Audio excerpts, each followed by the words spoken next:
Bonjour à tous!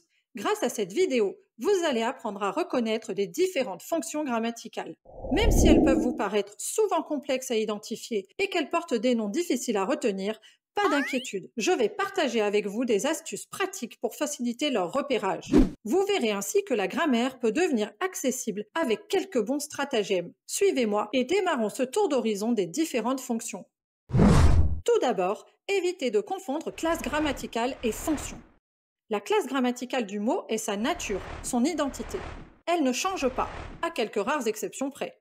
Peu importe l'endroit où vous placez le mot dans la phrase. La fonction, elle, désigne le rôle du mot dans la phrase, autrement dit son métier. Celui-ci peut changer selon sa place dans la phrase. Commençons par les fonctions liées au verbe. Le sujet est avec le verbe un élément central de la phrase. C'est lui qui détermine sa terminaison. Dans la phrase « Un des hommes tenait une bûche enflammée », le verbe est « tenait ». La technique infaillible pour repérer le sujet est de l'encadrer par « c'est qui ». Cette astuce vous permettra de repérer le groupe sujet sans vous tromper, quel que soit le nombre de mots qu'il contient. Faisons un essai sur notre phrase. C'est un des hommes qui tenait la bûche enflammée. Le sujet du verbe « tenait » est donc « un des hommes ». Ce stratagème fonctionne même si le sujet est inversé, c'est-à-dire s'il est placé après le verbe. Prenons un exemple. Dans les montagnes se trouvaient des sapins enneigés. Cela donne « ce sont les sapins enneigés qui se trouvaient dans la montagne ». Le sujet est donc « les sapins enneigés ». Ensuite, les verbes d'action peuvent être complétés par un complément d'objet. Ils vont apporter une information sur le verbe qui serait incomplet sans lui. Ils sont essentiels, ce qui signifie qu'on ne peut ni les supprimer ni les déplacer. Ainsi, le COD, ou complément d'objet direct, est lié au verbe directement. Si nous reprenons notre phrase « Un des hommes tenait une bûche enflammée », le verbe tenir doit avoir un complément, sinon il manque une information et la phrase n'aurait pas de sens. Ici, le GN la bûche enflammée vient ajouter l'information manquante. Mon astuce pour l'identifier facilement est de l'encadrer par « c'est que ». Testons sur notre phrase. C'est la bûche enflammée qu'un des hommes tenait. Le COI fonctionne de la même manière, à la différence qu'il est indirect. Il est introduit par une préposition. Vous pouvez employer la même stratégie que pour le COD, à savoir l'encadrement par « c'est que ». Par exemple, dans la phrase « il réfléchissait à son projet », on peut utiliser cette manipulation.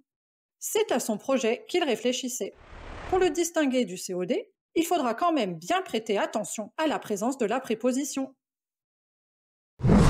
Certains verbes peuvent se construire avec les deux compléments en même temps. Dans ce cas, vous pouvez utiliser exactement la même stratégie. Par exemple, dans la phrase « Un des hommes apportait une bûche à sa femme », on peut dire « C'est une bûche qu'un des hommes apportait à sa femme ». Une bûche est donc COD. On peut également dire « C'est à sa femme qu'un des hommes apportait une bûche ». À sa femme est donc un COI puisqu'il est introduit par une préposition. Le verbe apporter possède ainsi deux compléments, un COD et un COI. Une autre fonction apparaît lorsque la phrase est à la voix passive. Lorsque cette voix est employée, le sujet subit l'action. C'est le complément d'agent qui est alors le véritable sujet de celle-ci. Il est souvent introduit par une préposition, en général par ou de.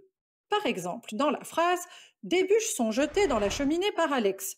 C'est Alex qui fait véritablement l'action de jeter les bûches dans la cheminée. Il est donc complément d'agent du verbe. Si les astuces que nous venons de voir sont valables pour les verbes d'action, il en va différemment pour les verbes d'état. En effet, ces verbes ne se construisent pas avec un COD ou avec un COI, mais avec un attribut du sujet.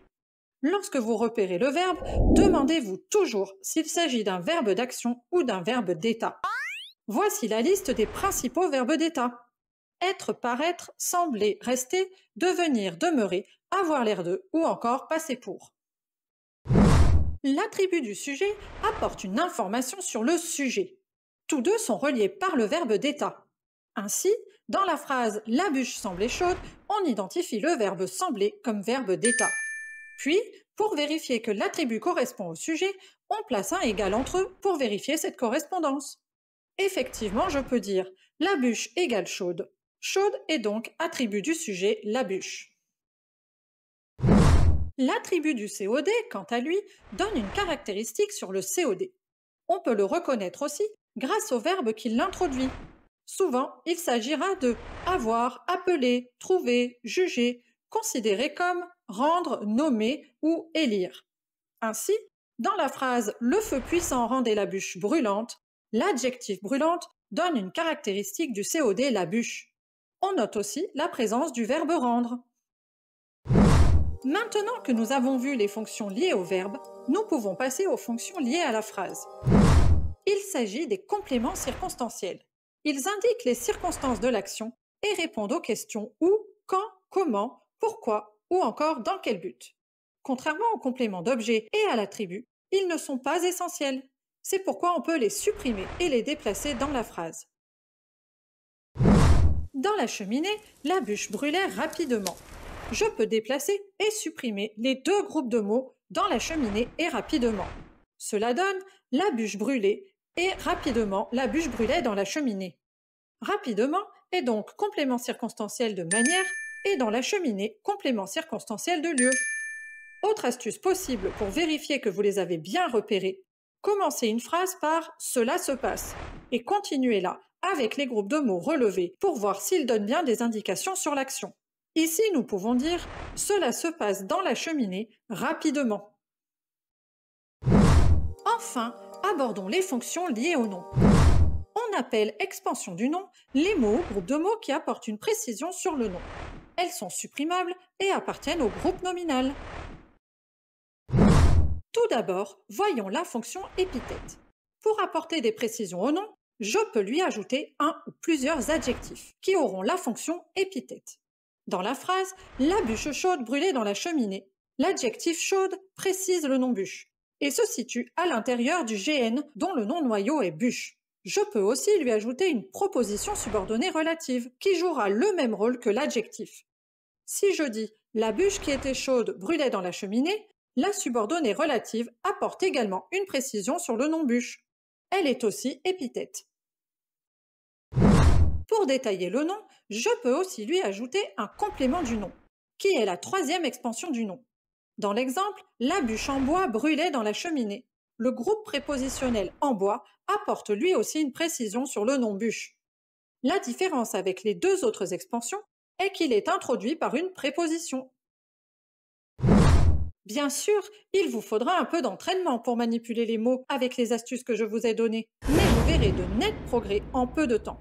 Si vous avez aimé cette capsule vidéo, n'hésitez pas, abonnez-vous et likez la vidéo. Je vous proposerai très bientôt des exercices sur les fonctions pour vous aider à bien mémoriser cette leçon. À bientôt et merci de m'avoir suivi jusqu'au bout.